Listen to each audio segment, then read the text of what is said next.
What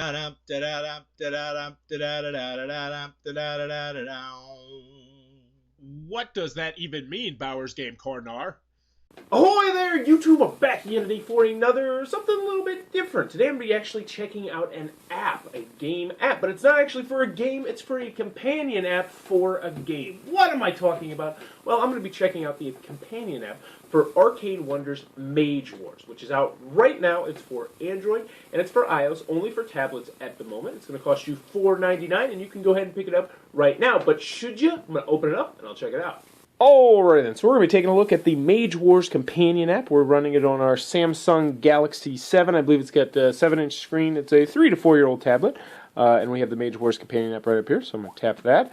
Now, I am running an older tablet, so might have some hiccups here or there just because of the age. But for the most part, I haven't had too many problems with it, but I'll keep that in the pros and the cons. So here we're at our opening screen. As you can see, it looks really nice, really professionally done. There's going to be 3 main buttons you can hit. First and foremost down here we've got our info button. This is just going to give you a little bit of information, and also it'll send you to the online store if you want to. It'll open up a new window and do that, but we're not going to do that because you pretty much can probably figure out what their online store looks like. So we have 2 main functions here. We're going to have Tracker and we're going to have Builder. Now I do want to mention this is on iOS and Android. It's $4.99. We will start a new one because I was using this, testing this out a couple days ago. And when you start up, you're going to first pick whichever mage you are going to be using, because as you know, different mages have different helps, different mana pools, that sort of thing. And it has all of the mages on there from all the different expansions, so that's really cool. You can put your name up there if you want. I'm not going to do it right now. So we're going to have our Blood Wave Warlord versus my personal favorite, the old Straywood Beastmaster. We'll begin the game, and then it's going to choose who's going to get initiative. So they would have initiative over here, and they would start with their mana pool, all different sorts of stuff. So I'll run you through exactly what is on here. This is going to be keeping track of how much mana you're going to be gaining a turn. So if you put on a belt that gives you a mana, or you put out a mana tree or something like that, and this will change based on when you go to the new round. Also, if you spend mana, go boop, boop, boop, boop, boop, boop, boop, boop. So you'll be spending your mana, and then it'll go down to 4. Up here, this is going to be changing your maximum health, or this is going to be taking track of your health. So this is how much damage you're taking, I should say. And this will be your maximum and minimum health. So, for instance, you might be gaining health because of something, and that would be modified up there. You can do it on both sides, and you can kind of just put it in the middle of the board, and you can both use it. So when you want to go to the new round, you hold it down, and boom, you go to the new round. So they've added the mana for me, the mana for the Beastmaster, the initiative has changed, the health has stayed the same. You have to manually do it if you have like a regeneration belt or anything like that. But that's pretty much the tracker. It is it's I wouldn't say it's bare bones, but it's very functional in what it's trying to do.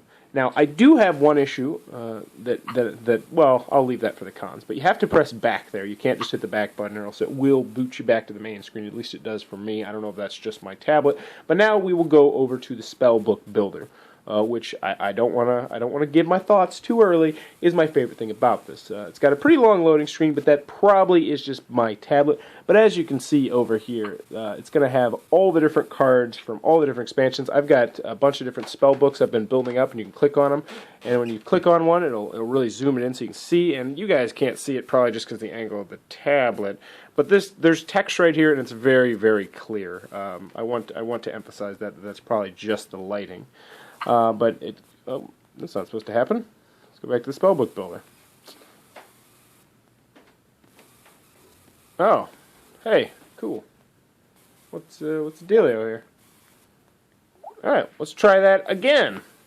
So this normally does not happen, but I feel like I should just leave it in the video because this is real life right here. So let's go back to the Spellbook Builder so I can show you exactly how it works. Now I do want to mention that has not happened to me before. Now I will show you one issue that I have had with it that is a little bit of a nuisance. So we're loading the screen back up. But when we get back to the Spellbook Builder, I'm not exactly sure of exactly how many spellbooks you can have. I'm pretty sure I have 4 right there, and I could build a new one right here. But you're going to have your equipment, and you'll have your various other different things. And one thing I like about it is you can go down here to card sets, and you can set up exactly how many you have. So if you have all the expansions, which I wish I did, but unfortunately I don't, you could hit all 5. But if you only have, say, the Druid versus Necromancer, you can get the core set, and then the Druid versus Necromancer. And now when you're building your spellbook, it's only going to have the spells that are in those 2 sets right there. So let's see. I'm a Beastmaster. There's no way I would ever put a Gate to Hell on mine, but let's see what happens if I put a Gate to Hell. So, new book, and I am going to be a. We'll be the Jock Hardy Beastmaster. I like her. You'll hit OK, and then you are now going to be able to set up your spell booklet. So let's go back to the. So let's just say, yeah, let's go with that. That would be something you'd probably never put in, but let's go ahead and put it in there. And it's going to show that's going to cost you 14 out of your 120 points. And then you move on. And you say, all right, let's put some green stuff in there. Put some trees, some mana stuff. Oh yeah, we got to have a layer. Always got to have a layer. We got our layer in there. We're going to 2 mana flowers. Let's see, we need some water just in case we catch on fire. Let's get a geyser going on in there. Oh yeah, I'll put 2 geysers just to be safe. But as you can see, it's very user-friendly. Aside from that one hiccup in the middle, there's not too many issues. You scroll, it'll take you to the next thing, and it's going to have all the cards in there. But that, in a nutshell, is what you're going to be getting inside of the Mage Wars companion app.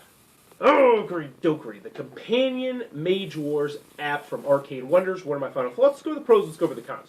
First, on the cons side, as you can see, the technology, while it is a good app, and I think if I were running a better tablet, it would run a lot more smoothly, it is still not perfect. And it is on the newer side, so I'm hoping they can put in some bug fixes in here, maybe support the back button function. That was one thing that I meant to show you in there that really bugged me, that whenever you hit the back button, which is a normal thing on most Google phones, it's going to take you right back to the, just your background, which just bugs the heck out of me. But it's by no means a game breaker. Also, $4.99 is a pretty expensive price tag for just a spellbook thing and for a game stat tracker.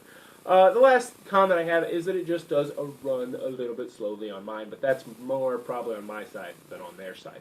Moving on to the pros, though. I love Mage Wars. And if you love Mage Wars, and if your favorite thing about Mage Wars is building spell booklets, this is a no-brainer.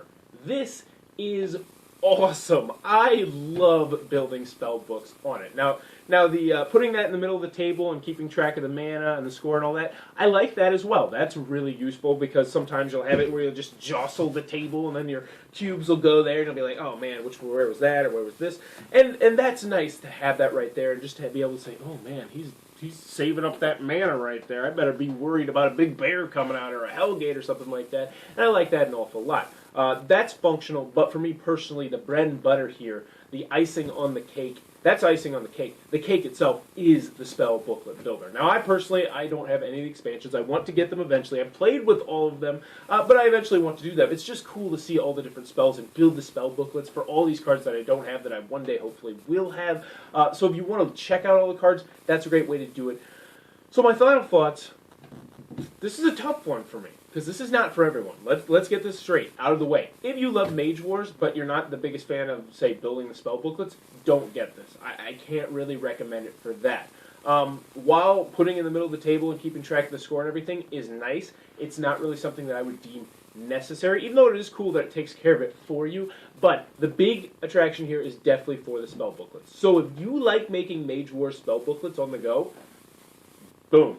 There you go. This is it. This is worth $5. Since I've had this about a week and a half, I've probably put maybe 5 hours into it, just making spell booklets and tinkering, just doing things here and there in the bathroom or at work, when I should be working. Various different stuff like that. So overall, if you like making Mage Wars spell booklets, definitely check this one out. If not, this one is probably going to be a pass. So that is the Mage Wars companion app from Arcane Wonders. If you enjoyed this content, please be sure to click on the subscribe button down below. Also, in the comments below, let me know, should I review more apps, more game apps? Now, normally I probably won't review things like this that are companion apps, but I will review actual games, because I have tons of games on my tablet. I got Eldritch Horror, and I got Ticket to Ride, and Small World, and a bunch of other things on there, Tigris and Euphrates. Would you guys want me to review more of these apps? Please do let me know in the comments below. And also in the comments below, let me know, what is your favorite mobile game? For me personally, right now I gotta go Star Realms. Star Realms just eating up all my time, but that's mostly because it's on my phone. I don't really play Star Realms too much on my tablet, but on my phone I play a lot of Star Realms. So let me know in the comments below, what is your favorite mobile game? And as always, thanks for your time, YouTube.